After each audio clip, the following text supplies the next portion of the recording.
আসসালামু আলাইকুম। কেমন আছেন সবাই? আশা করি ভালোই আছেন।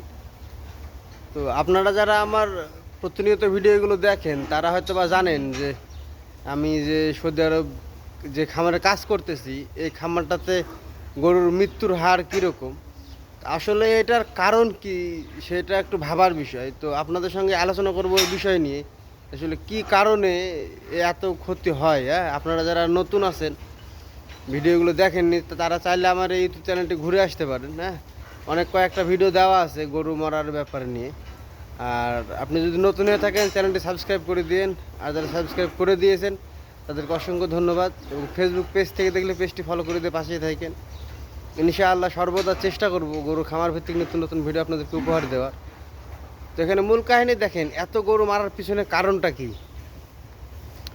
আমি আপনাদেরকে প্রথম যে কারণটা উল্লেখ করতে যাচ্ছি সেটা হচ্ছে কি যে আপনার এখানে খাবার যে বিষয়টা, আমার মনে হয় যে এই খাবারের যে বিষয়টা সেটা হচ্ছে সবচাইতে মানে নাম্বার পজিশনে রাখবো আমি।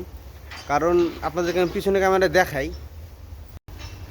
তো আমি কেন বললাম যে খাবারকে প্রধান কারণ হিসেবে দেখব, কারণ বাংলাদেশে আমরা সাধারণত গরু লালন পালন করে থাকি, তো সেই ক্ষেত্রে আমরা খাবার দেই বা কীভাবে খাবার খায় সেটা তো আমরা ভালো মতনই জানি। হ্যাঁ, তো এখানকার সিস্টেমটা হচ্ছে যে দেখেন, টাঙ্কিতে শুধুমাত্র ফিড দিয়ে রাখি দিচ্ছে। হ্যাঁ, টাঙ্কিতে শুধুমাত্র ফিড দেওয়া আছে। আর সামনে যে এগুলো দেখতে পাচ্ছেন ওগুলো আপনার খড় খাচ্ছে আর কি। আপনাদের খড়টাও দেখাই আমি।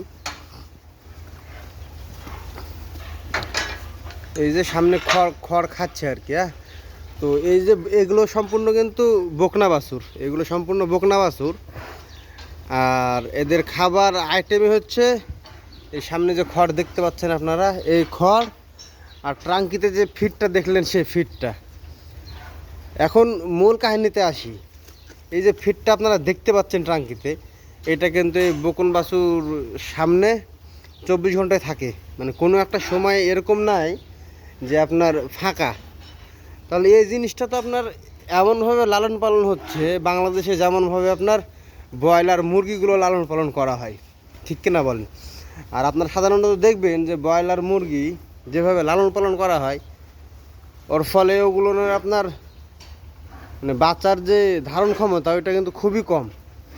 তো আমার কাছে সেম প্রক্রিয়াটাই মনে হয় এখানকার, যে এখানে এত ছোটোবেলার থেকে এই পরিমাণে ফিড খাওয়াই খাওয়াই মানুষ করতেছে এদেরকে। হ্যাঁ, তো এরা যখন একটা পর্যায়ে বড় হবে তখন ওই পরিমাণে তো এরা লোড সহ্য করতে পারবে না, যেই পরিমাণে আমাদের দেশের গরুগুলো আপনার লোড সহ্য করতে পারবে।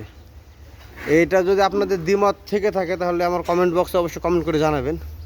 তো আমার কাছে মেন যেটা প্রধান যেটা লক্ষণ মনে হয় যে এদের খাবারের দোষ আছে। এদের সামনে যে 24টা ঘন্টায় ফিড দিয়ে রাখা হচ্ছে, আমার কাছে মনে হয় যে এটা ভুল তরিকা, মানে ভুল রাস্তা। তো এইটা দেখা যাচ্ছে আমরা ওদেরকে বুঝাই পারবো না, কারণ সৌদিদের বুঝ মানে ওদের কাছে ওইটাই সেরা। আমরা বুঝাইতে গেলে আমাদেরকে বলবে তোরা পাগল। এর জন্য হয়তো আমি কিছু বলিও না।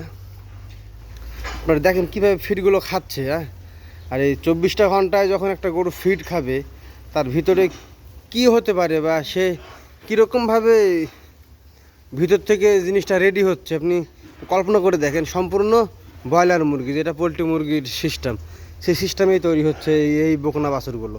তো এদের তো এমনিতেই যখন দেখা যাচ্ছে বড় হবে বা যে কোনো ধরনের কষ্ট বলেন বা গরমের তাপমাত্রা যেটা সহ্য করতে পারবে না, এগুলো তো অটোমেটিক ব্রয়লার মুরগির মতো কাজ করবে। যে অল্পতেই মারা যাবে।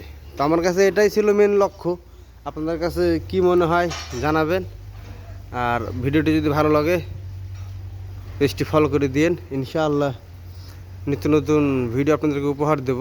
আর যারা ইউটিউব চ্যানেল থেকে দেখছেন চ্যানেলটি সাবস্ক্রাইব করে দিন। তো আজকের মতো বিদায় নিচ্ছি। আপনারা কে কী বিষয়ে ভিডিও চান দেখতে কমেন্টে জানাবেন। ইনশাআল্লাহ সর্বদা চেষ্টা করব নিত্য নতুন ভিডিও আপনাদেরকে উপহার দেওয়ার। আজকের মতো বিদায় নিচ্ছি। আল্লাহ হাফেজ।